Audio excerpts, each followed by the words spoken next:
Kripi shadow YouTube channel में आप सभी का स्वागत है। आज की एक और नई कहानी में तो चलिए पढ़ते हैं आज की कहानी की ओर। यह वाक्य मेरे भाई के साथ घटित हुआ था। उनका नाम अजय है। यह बात तब की है जब वो पढ़ाई के लिए शहर गया था। वो पापा के दोस्त के घर में किराए पर रहने लगा। वो लोग भी उनका ख्याल अपने बेटे की तरह रखते थे।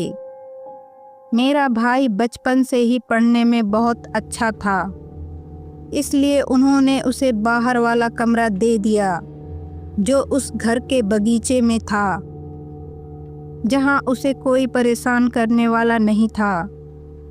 मकान मालिक का लड़का भी कभी कभी ही आता था, लेकिन जब से अंकल ने उसे मना किया वो भी कम ही आता था। एक दिन जब वो शाम को अपनी कोचिंग से आ रहा था, उसे ऐसा लगा सामने वाले पेड़ पर कोई बैठा है, लेकिन उसके देखने पर वहाँ कोई भी नहीं था। उसने भी अपना वहम समझ वहां से निकलना ही बेहतर समझा। रात को पढ़ाई करके वो सोने लगा, लेकिन रात के 11-12 बजे उसे ऐसा लगा जैसे कमरे के बाहर कोई है, लेकिन बाहर देखने पर उसे कोई भी नहीं दिखा। थोड़ी देर बाद उसे किसी के पायल की आवाज़ आने लगी। इस बार दरवाज़ा खोलने पर उसे सामने एक लड़की दिखाई दी।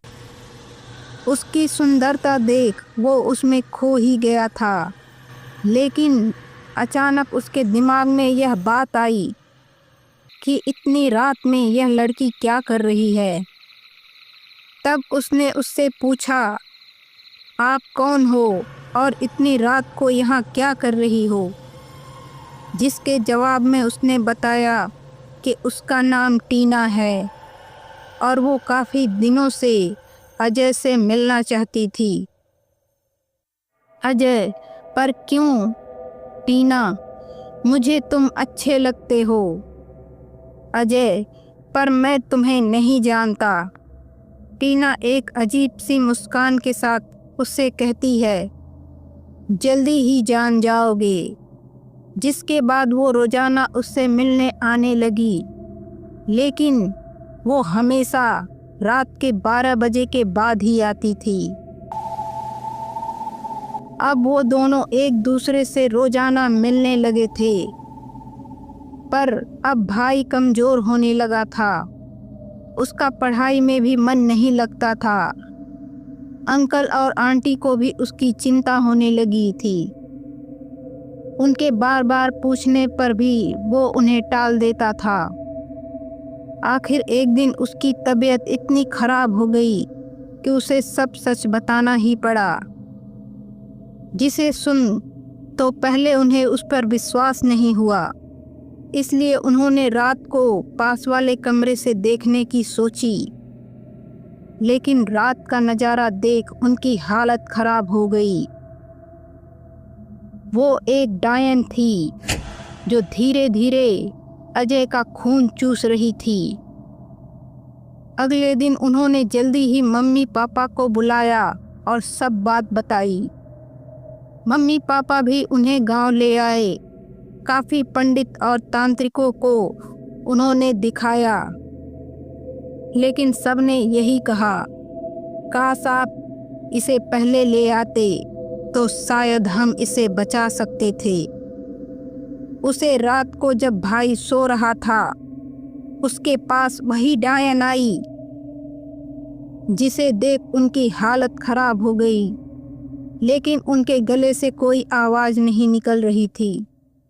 उसके पूछने पर भाई ने कह दिया कि जैसे ही उनकी तबीयत सही हो जाएगी वो वापस उससे मिलने ज़रूर आएंगे। 5 बजे तक उनकी बात चली, जिसके बाद वो डायन चली गई। लेकिन जैसे ही वो गई, भाई बुरी तरह चिल्लाने लगे, जिसे सुनकर घर के सभी लोग उनके पास इकट्ठा हो गए।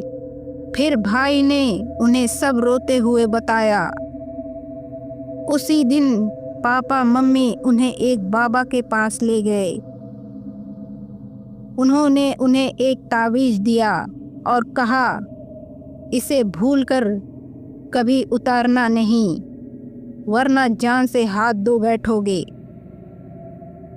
जिसके बाद कुछ महीने तो सब कुछ ठीक रहा, लेकिन एक दिन गलती से तावीज़ खुलकर गिर गया और उसी रात वो डायन उनको अपने साथ ले गई और फिर कभी नहीं आई।